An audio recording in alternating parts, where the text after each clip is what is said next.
سے سیدنا عبداللہ بن مسعود رضی اللہ تعالیٰ عنہ ارشاد فرماتے ہیں، میں نے نبی کریم صلی اللہ علیہ وسلم سے پوچھا، سوال کیا، ای العمل احب الی اللہ تعالی، اللہ کے نبی صلی اللہ علیہ وسلم آپ مجھے وہ اعمال بتائیں جس کو انسان اپنا لے اور بندہ اللہ کا دوست بن جائے، بندہ وہ عمل کر لے اللہ کا دوست بن جائے۔ وہ کون سے عمل ہیں؟ جن اعمال کو انسان کرے اللہ تعالیٰ اس عمل کو پسند کرے اور سب سے زیادہ اللہ کے نزدیک وہ عمل پسندیدہ ہو۔ نبی کریم صلی اللہ علیہ وسلم نے ارشاد فرمایا، اے عبداللہ الصلاۃ علی وقتہا۔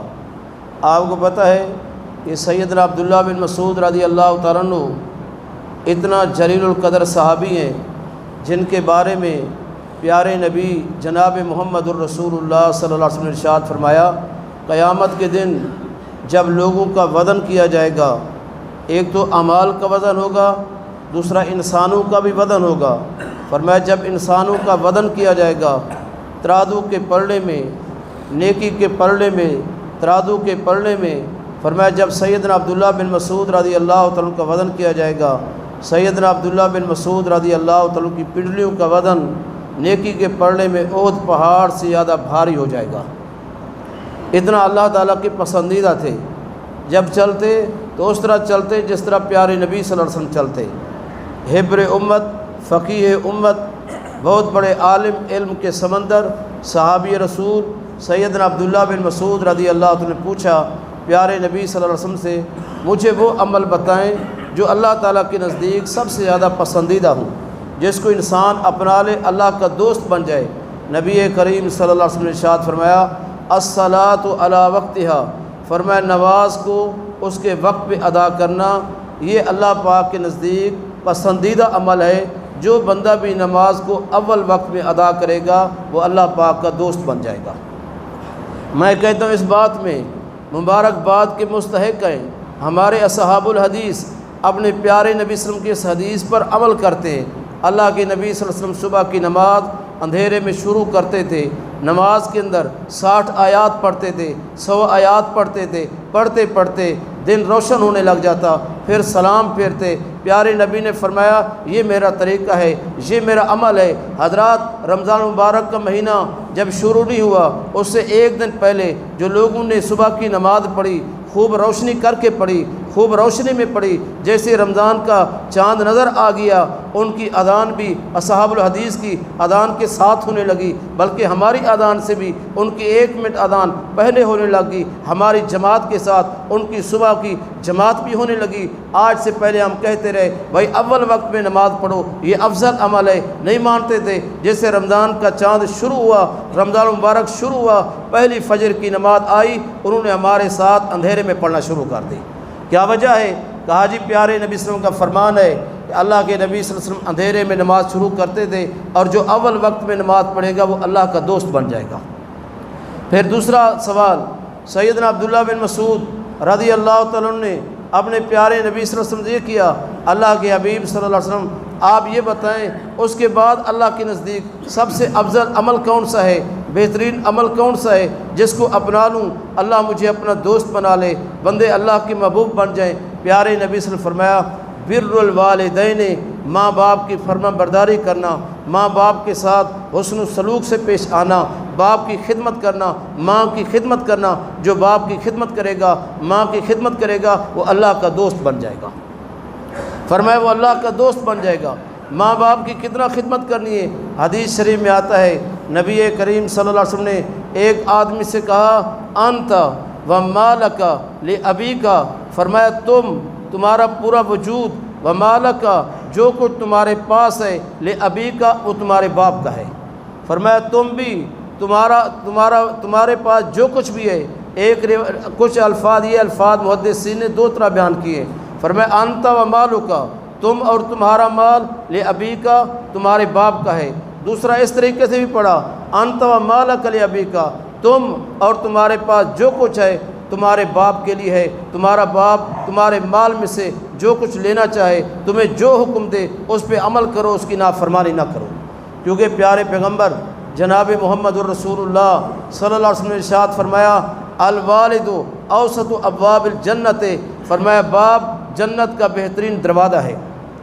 اگر تم چاہتے ہو قیامت کے دن تمہارے لیے جنت کا دروازہ کھل جائے، پھر فرمایا اس طرح کرو، والد کی خدمت کرو، باپ کا کہنا مانو، ان کی فرما برداری کرو، اللہ قیامت کے دن تمہارے لیے جنت کا دروازہ کھول دے گا۔ اگر باپ کی نافرمانی کرو گے اللہ رب العالمین تمہارے لیے جنت کا دروازہ بند کر دے گا۔ یہی وجہ ایک شخص آیا پیارے نبی صلی اللہ علیہ وسلم کے پاس، اس نے آ کے کہا اللہ کے نبی صلی اللہ علیہ وسلم میں آپ کے ہاتھ پہ بیعت کرنا چاہتا ہوں، ہجرت کی، جہاد کی، میں جہاد پہ جانا چاہتا ہوں۔ نبی کریم صلی اللہ علیہ وسلم نے اس سے پوچھا کیا تمہارے ماں باپ زندہ ہیں؟ اس نے کہا جی ہاں زندہ ہیں۔ فرمایا جاؤ اپنے باپ کی خدمت کرو، اپنی ماں کی خدمت کرو، اللہ پاک تمہیں جہاد کا ثواب دے گا، جہاد سے بھی مقدم ہے اپنے باپ کی خدمت کرو، اپنی ماں کی خدمت کرو۔ قرآن مجید میں ایک صورت ہے جس صورت کا نام سورۃ الاعراف ہے۔ اعراف کا معنی آپ سمجھتے ہیں، آپ نے پڑھا ہوگا، کچھ لوگ قیامت کے دن جنت میں جائیں گے، کچھ لوگ قیامت کے دن جہنم میں جائیں گے، لیکن کچھ لوگ ایسے ہوں گے نہ جنت میں ہوں گے نہ جہنم میں ہوں گے، وہ جہنم سے باہر ہوں گے۔ محدثین نے لکھا، ایک قول یہ بھی لکھا، بہت سارے اقوال ہیں لیکن ایک قول یہ بھی لکھا، فرمایا جو شخص اپنے باپ کی اجازت کے بغیر، والدین کی اجازت کے بغیر جہاد میں چلا گیا، شہید ہو گیا لڑتے لڑتے، شہادت کا تقاضا یہ ہے وہ جنت میں چلا جائے، لیکن اس نے ماں باپ کی نافرمانی کی، ماں باپ سے اجازت نہ لی، فرمایا نافرمانی کا تقاضا یہ ہے اس کے لیے جنت کا دروازہ بند ہو جائے۔ قیامت کے دن اللہ پاک اس کو اعراف مقام پہ ٹھہرائے گا، نہ وہ جنت میں ہوگا نہ وہ جہنم میں ہوگا، جنت اور جہنم کے باہر ایک جگہ پہ ہوگا۔ پھر جب جنت سے ٹھنڈی ہوائیں چلیں گی اللہ سے سوال کرے گا، آخر اللہ رب العالمین اس کو معاف کر کے اس کے لیے جنت میں داخل فرما دے گا۔ اس لیے فرمایا لوگوں اپنے باپ کی فرما برداری کرو۔ اللہ رب العالمین نے کیا فرمایا؟ فرمایا وَوَصَّيْنَا الْإِنسَانَ بِوَالِدَيْهِ حُسْنًا، ہم نے انسان کو وصیت کی، ایک ہے حکم سے بھی بڑی بات ہے۔ اللہ پاک فرماتے ہیں میں نے انسان کو حکم دیا، اس کو وصیت کی اپنے ماں باپ کے ساتھ اچھا سلوک کر، حسن سلوک سے پیش آ، اس کی خدمت کر۔ لیکن بیٹا اس طرح نہ ہو جس طرح ایک والد نے ہمارے علاقے میں بیٹے کو 8 سال کا کورس کرایا، ہمارا عالم وہاں پہ پہنچا، اس نے تبلیغ کی، تبلیغ کرنے کے بعد کہا بھائی کہا بخاری شریف صفحہ نمبر جلد اول صفحہ نمبر 102 میں پڑھو، کھولو، اس میں کیا لکھا ہوا ہے اس طرح نماز پڑھو۔ اس نے کہا میں تو پڑھا ہوا نہیں ہوں، میرا بیٹا عالم ہے، اس کو بلایا، بیٹے کو کہا بیٹا بخاری شریف جلد اول صفحہ نمبر 102 میں کیا لکھا ہوا ہے؟ کیا اس میں رفع الیدین کا باب ہے؟ آپ بتاؤ۔ بیٹے نے کہا بابا جی مجھے تو پتہ نہیں ہے، یہ وہابی مولوی ہے ایسے کہتا ہے، اگر آپ بخاری ہے تو لے آؤ۔ باپ نے کہا بیٹا تم لے کر آؤ بخاری، اس نے کہا میرے پاس نہیں ہے ابا جی۔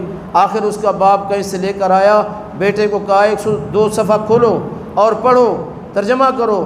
اب بیٹا باپ کے سامنے ترجمہ نہیں کر رہا، اس میں لکھا ہوا ہے پیارے نبی صلی اللہ علیہ وسلم جب نماز پڑھتے تھے، نماز شروع کرتے رفع الیدین کرتے، رکوع میں جاتے رفع الیدین کرتے، رکوع سے اٹھتے رفع الیدین کرتے۔ اب حدیث آگئی بیٹا ترجمہ نہیں کر رہا، باپ کہہ رہے بیٹا ترجمہ کر، اب ترجمہ نہیں کر رہا، کہتے بابا جی رفع الیدین کا لکھا ہوا تو ہے لیکن مجھے صحیح اس کا مفہوم نہیں آ رہا، پھر استادوں سے پوچھ کے بتاؤں گا۔ اس نے رفع الیدین لکھا ہوا ہے نا، پیارے نبی سے ثابت ہے، تم پوچھتے رہنا بیٹا، میں نے شروع کر دی۔ اللہ رب العالمین نے قرآن مجید میں کیا فرمایا؟ فرمایا کس طرح ہوتا ہے اللہ کی فرما برداری، کس طرح ہے ماں باپ کی فرما برداری، کس طرح ہے۔ سیدنا ابراہیم علیہ السلام نے اپنے بیٹے کو بلایا، بیٹے کو بلا کر کہا یا بنیا انی اری فی المنام انی اذبحک فانظر ماذا تری، اے میرے بیٹے میں نے خواب میں دیکھا ہے آپ کو ذبح کر رہا ہوں، آپ کو میں ذبح کرنا چاہتا ہوں، میری تمہاری ملاقات کا ٹائم مختصر ہے، میرے ہاتھ میں چھری ہے، سلام بھی کیا، گلے بھی لگایا، کہا میری تمہاری ملاقات کا ٹائم مختصر ہے، مجھے اللہ کا حکم ہوا ہے میں تمہیں ذبح کرنا چاہتا ہوں، تمہارا کیا خیال ہے؟ اب بیٹا فرما بردار تھا، بیٹا ایسا ہو جیسے سیدنا اسماعیل علیہ السلام تھے، کیا فرماتے ہیں یا ابت افعل ما تؤمر ستجدنی انشاءاللہ من الصابرین، بابا جی آپ مجھے ذبح کریں، میں آپ کے سامنے اف تک بھی نہیں کروں گا، آپ مجھے لٹا لیں، میرا چہرہ زمین پہ کر دیں۔ اور حضرت ابراہیم علیہ السلام نے بیٹے کو ذبح کرنا شروع کر دیا۔ اللہ رب العالمین نے حضرت اسماعیل علیہ السلام کو بھی بچا دیا، حضرت ابراہیم علیہ السلام کو بھی انعام دے دیا۔ جنت سے دمبا آیا وہ کٹ گیا، اللہ پاک نے فرمایا سلام علی ابراہیم، ابراہیم تیرا رب تجھے سلام پیش کرتا ہے۔ اسماعیل بھی کتنا فرما بردار بیٹا ہے، اللہ پاک نے پھر اس کو نبی اور رسول بنا دیا۔ میرے بھائیوں، اولاد ہو تو اس طرح ہو، فرما بردار ہو، کیونکہ قرآن یہ کہتا ہے بیٹے باپ کو بہت پیارے ہوتے ہیں، اتنا پیارے ہوتے ہیں اگر بیٹا باپ کی آنکھوں سے اوجھل ہو جائے، شام کو واپس نہ آئے، تھوڑا ٹائم اور گزر جائے پھر بھی واپس نہ آئے، آنے والے آ کے کہہ دیں تمہارا بیٹا مر چکا ہے، اس کو بھیڑیا کھا گیا ہے، اب روتے روتے بیٹے کے غم میں باپ کی آنکھیں چلی جاتی ہیں، روشنی چلی جاتی ہے، بصیرت چلی جاتی ہے۔ بیٹا انسان کو اتنا پیارا ہوتا ہے، بیٹے کے بارے میں قرآن نے کہا حضرت یعقوب علیہ السلام اپنے بیٹے کے غم میں نبی نہ ہو گئے، لیکن آج بیٹا جب بڑا ہو گیا اپنے باپ کو آنکھیں دکھاتا ہے، اپنے باپ کے سامنے لڑائی جھگڑا کرتا ہے۔ اللہ رب العالمین نے فرمایا وَقَضَىٰ رَبُّكَ أَلَّا تَعْبُدُوا إِلَّا إِيَّاهُ وَبِالْوَالِدَيْنِ إِحْسَانًا إِمَّا يَبْلُغَنَّ عِندَكَ الْكِبَرَ أَحَدُهُمَا أَوْ كِلَاهُمَا فَلَا تَقُل لَّهُمَا أُفٍّ وَلَا تَنْهَرْهُمَا وَقُل لَّهُمَا قَوْلًا كَرِيمًا۔ اے انسان، ہم نے تجھے حکم دیا ایک رب کی عبادت کرنی ہے، اللہ کے سوا کسی کی عبادت نہیں کرنی، چاہے تجھے آرے کے ساتھ کاٹ دیا جائے، تجھے آگ کے اندر پھینک دیا جائے، آرے میں کٹ جانا گوارا کر لینا، آگ میں جل جانا گوارا کر لینا، لیکن اللہ کی عبادت کے ساتھ کسی کو شریک نہیں کرنا۔ اللہ نے فرمایا اللہ کے ساتھ شرک کرنا بہت بڑا گناہ ہے۔ اس کے ساتھ یہ فرمایا اپنی ماں باپ کی فرما برداری کرنا، ماں باپ کی کبھی نافرمانی نہ کرنا۔ فرمایا باپ کے سامنے ماں کے سامنے کبھی اف تک بھی نہ کرنا، ان کے زور سے نہ بولنا، ان کو جھڑکنا نہیں، ان کو ڈانٹنا نہیں، بلکہ بڑے ادب احترام سے بات کرنی ہے، اپنے عاجزی کے پہلو کو ان کے سامنے بچھا دینا ہے۔ فرمایا ان کے لیے دعائیں مانگنی ہے، رب ارحمہما کما ربیانی صغیرا، یا اللہ میرے ماں باپ نے جس طرح بچپن میں مجھ پہ رحم کیا تھا اللہ ان پہ بھی رحم فرما، اللہ میرے ماں باپ پہ رحمت نازل فرما۔ فرمایا ان کے لیے دعائیں مانگتے رہنا ہے، کیوں تجھے پتہ نہیں ہے ان کا مقام کتنا ہے، اگر تیرا باپ نہ ہوتا، اگر تیری ماں نہ ہوتی، تیرا وجود نہ ہوتا، تو دنیا میں نہ آتا، تجھے چلنا کس نے سکھایا، تجھے پیٹ میں کس نے رکھا۔ اللہ نے قرآن میں کہا، فرمایا وَوَضَعَتْهُ أُمُّهُ كُرْهًا، اے انسان آج تو بڑا ہو گیا ہے، ماں کے سامنے چیختا ہے، ماں کو سامنے چلاتا ہے، اس کو گھورتا ہے، دھکے دیتا ہے۔ تیری ماں نے بڑے مشکل کے ساتھ اپنے پیٹ میں تجھے 9 مہینے تک رکھا۔ ماں کا پیٹ میں بچے کو رکھنا انتہائی مشکل ہے، کتنا مشکل ہے۔ فرمایا جب بچہ ماں کے پیٹ میں ہوتا ہے ماں کے لیے کھانا بہت مشکل ہو جاتا ہے، ماں کے لیے سیڑھیاں چڑھنا مشکل ہو جاتا ہے، کیونکہ ماں کے پیٹ میں ابھی بچہ ہے۔ ماں کھاتی ہے تو کچھ بچے کے لیے، پیتی ہے تو کچھ بچے کے لیے، بیچاری سیڑھیاں نہیں چڑھتی، بچے کے لیے احتیاط کرتی ہے، کبھی اس کا جی متلی ہو رہا ہے، کبھی اس کو اکائیاں آ رہی ہیں، کبھی اس کے پہلو میں درد ہے، کیوں نہ ہو، کیونکہ اللہ قرآن میں کہتا ہے حملتہ امہ کرہا، ماں بڑے مشکل کے ساتھ بچے کو پیٹ میں اٹھاتی ہے، کتنا اٹھاتی ہے۔ فرمایا یہ تکلیف ایک دن کی بات نہیں، یہ 2 دن کی بات نہیں، ایک ہفتے کی بات نہیں، 1 مہینے کی بات نہیں، فرمایا تقریباً 9 مہینے تک ماں بڑی مشکل سے اپنے بچے کو پیٹ میں اپنے اندر اٹھا کے رکھتی ہے۔ اللہ رب العالمین نے قرآن میں فرمایا وَوَضَعَتْهُ أُمُّهُ كُرْهًا، سر اسی پہ بس نہیں۔ اے انسان، تیری ماں جب تجھے جنم دیتی ہے بڑی مشکل سے دیتی ہے، تیری ماں کو کتنی تکلیف ہوتی ہے تجھے پتہ نہیں۔ جس طرح پانی سے، سمندر سے فرمایا مچھلی کو پکڑو باہر پھینک دو، جس طرح مچھلی تڑپتی ہے ماں اس سے بھی زیادہ تڑپتی ہے۔ جب بچہ پیدا ہوتا ہے ماں کے منہ سے چیخیں نکلتی ہیں، نالے نکلتے ہیں، آوازیں نکلتی ہیں، تو ان چیخوں کو بھول گیا، تجھے نہیں پتہ ایک وقت تھا تو چھوٹا تھا، تیری ماں نے تجھے بڑی مشکل سے جنم دیا، ایک وقت تھا تو چھوٹا تھا، تیرا بچپنا تھا، تجھے چلنا نہیں آتا تھا، تجھے بولنا نہیں آتا تھا، تجھے پکڑنا نہیں آتا تھا، تجھے پیشاب پخانے کی کوئی تمیز نہیں تھی، چھوٹا بچہ تھا، سردی کا موسم ہوتا تھا، بستر کے اندر تیری ماں غریب ہوتی تھی، ایک ہی بستر ہوتا، اس بستر پہ تو پیشاب کر دیتا، پوٹی کر دیتا، باہر سردی ہوتی، بارش ہوتی، تیری ماں کے پاس دوسری چادر نہیں، دوسرا کمبل نہیں، دوسری رضائی نہیں، ایک گرم کپڑے اور نہیں، تیری ماں ساری رات سردی کے اوپر اس گیلے بستر پہ سو جاتی، لیکن تجھے اپنی چھاتی پہ سلاتی، کہیں میرے بچے کو سردی نہ لگ جائے، کہیں میرا بچہ بیمار نہ ہو جائے، اس کو نزلہ نہ ہو جائے، اس کو کھانسی نہ ہو جائے، اس کو بخار نہ ہو جائے۔ کتنا مشکل کے ساتھ اللہ نے فرمایا سر یہ پرورش ایک دو دن کی بات نہیں، کتنا عرصہ پرورش کرتی رہی ماں۔ فرمایا حولین کاملین لمن اراد ان یتم الرضاعۃ، اللہ نے قرآن میں کہا پھر 2 سال تک ماں اپنا خون اپنا دودھ بچے کو پلاتی رہی، 1 دن نہیں 2 دن نہیں، فرمایا 2 سال تک ماں اپنے بچے کو دودھ پلاتی ہے۔ اب بچہ تھوڑا سا بڑا ہوتا ہے، توتلی زبان میں بولنے لگتا ہے، باپ خوش ہوتا ہے، ماں خوش ہوتی ہے۔ اب یہ بچہ چلنا نہیں جانتا، اب باپ اس کے پاؤں بن جاتا ہے، باپ اس کی انگلی پکڑتا ہے، اس کو چلانا سکھاتا ہے، ماں اس کو بولنا سکھاتی ہے، اس کی خدمت کرتے ہیں۔ اب جب یہ بڑا ہو جاتا ہے، فلما بلغ اشدہ، جب یہ نوجوان ہو جاتا ہے، اس کی ہڈیاں مضبوط ہو جاتی ہے، اس کا قد بڑا ہو جاتا ہے، طاقت ہو جاتی ہے، ماں باپ بوڑھے ہوتے کمزور ہوتے، اب ماں باپ کو ڈانٹتا ہے جھڑکتا ہے۔ فرمایا خبردار اے انسان، اپنے باپ کے سامنے زور سے نہ بول، اپنی ماں کو مت جھڑک، نہ باپ کو دھکے دے نہ ماں کو دھکے دے، ان کی فرما برداری کر۔ اگر باپ کے سامنے اف تک بھی کرے گا، باپ کو ڈانٹے گا، ماں کو ڈانٹے گا، ان کو دھکے دے گا، پیارے حبیب کا فرمان پھر سن لے۔ فرمایا ثلاثۃ لا يدخلون الجنۃ علی کل والدیہ، فرمایا قیامت کے دن ماں باپ کا نافرمان اللہ کی جنت میں داخل نہیں ہوگا۔ اس کے بعد روزے بھی ہیں، نماز بھی ہے، تلاوت بھی ہے، حج بھی ہے، عمرہ بھی ہے، زکوٰۃ بھی ہے، صدقے بھی ہیں، خیرات بھی ہیں، حسن سلوک بھی ہے، سارا کچھ ہے۔ اگر ماں کا نافرمان ہے، باپ کا نافرمان ہے، یہ جنت کا دروازہ بند ہے۔ جب تک ماں باپ راضی نہیں ہوں گے، قیامت کے دن اللہ کی جنت میں داخل نہیں ہو سکتے۔ اس لیے فرمایا لوگوں اپنے باپ کی ماں کی عزت کرو۔ تمہیں نہیں معلوم ماں کو بیٹا کتنا پیارا لگتا ہے، ماں کہتی ہے میری جان چلی جائے لیکن میرے بچے کو کچھ نہ ہو۔ جناب محمد الرسول اللہ صلی اللہ علیہ وسلم نے ارشاد فرمایا 2 عورتیں سفر میں تھی، ایک عورت کا بچہ بھیڑیا اٹھا کے لے گیا، اس نے چھوٹی کا بچہ چھین لیا، بڑی تھی طاقتور تھی، کمزور عورت کا بچہ اس نے چھین لیا، کہا یہ میرا بیٹا ہے۔ حضرت داؤد علیہ السلام کے سامنے چرب زبانی کی، اپنے حق میں فیصلہ کرا لیا۔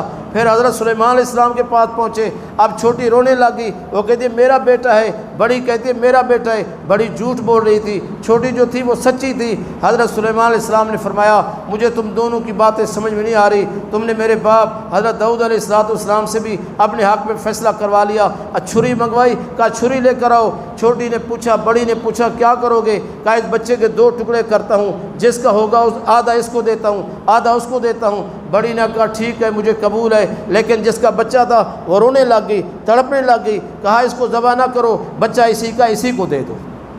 حضرت سلیمان علیہ السلام نے فرمایا اگر تیرا بیٹا ہوتا تو بھی روتی، تو بھی تڑپتی، لگتا ہے بچہ اسی عورت کا ہے جو رو رہی ہے۔ پھر اس سے بچہ لیا، اس کے حق میں فیصلہ دیا، اس کو دے دیا۔ میرے بھائیوں، ماں کتنا زیادہ اپنے بچے کا خیال کرتی ہے، اس لیے پیارے حبیب صلی اللہ علیہ وسلم نے ارشاد فرمایا جنت کے متلاشی وَاعْلَمُوا أَنَّ الْجَنَّةَ تحت اقدام الامہات، لوگوں اگر جنت میں جانا چاہتے ہو یقین کر لو اللہ پاک نے جنت ماں کے قدموں کے نیچے رکھی ہے۔ اپنی ماں کی خدمت کرو، اس کو راضی کرو، اللہ پاک تمہیں جنت دے گا، اللہ پاک تمہیں جنت دے گا۔ اگر جنت چاہیے جا کے ماں کی خدمت کرو، تمہیں جنت مل جائے گی۔ اللہ اکبر۔ سیدنا عبداللہ بن عمر رضی اللہ عنہ کے پاس ایک شخص آیا، کہتا ہے عبداللہ میں خراسان سے چلا ہوں، آپ میرے پیٹھ پر جو گٹھڑی دیکھ رہے ہو، اس گٹھڑی کے اندر کوئی سامان نہیں ہے، اس گٹھڑی کے اندر کوئی بیگ نہیں ہے، اس گٹھڑی کے اندر کوئی کتاب نہیں ہے، اس گٹھڑی کے اندر کوئی فروٹ نہیں ہے، یہ گٹھڑی سامان کی نہیں، یہ گٹھڑی نہیں، میری پیٹھ کے اوپر میری ماں ہے، خراسان سے چلا ہوں، اپنی ماں کو بیت اللہ شریف میں لے کر آیا ہوں حج کرنے کے لیے، عمرہ کرانے کے لیے اس کو لے کر آیا ہوں۔ میں نے اپنی ماں کو عمرہ کرایا، مجھے آتے ہوئے کافی عرصہ لگ گیا، اب واپس جاؤں گا، جاتے ہوئے بھی کافی مدت لگے گی، یہ بتاؤ میں نے اپنی ماں کا حق ادا کیا یا نہیں کیا؟ آپ صحابی رسول ہو، مجھے بتا دو۔ سیدنا عبداللہ بن عمر نے کیا فرمایا اے نوجوان سن لے، ابھی تک تو نے اپنی ماں کا حق کٹے ہوئے ناخن کے برابر بھی ادا نہیں کیا۔ فرمایا تجھے نہیں پتا تیری ماں نے تیری پیدائش کے وقت کتنی تکلیفیں برداشت کی، جو سسکیاں تیری پیدائش کے وقت تیرے ماں کے منہ سے نکلتے تھے، ابھی تو نے ایک سسکی کا بھی حق ادا نہیں کیا۔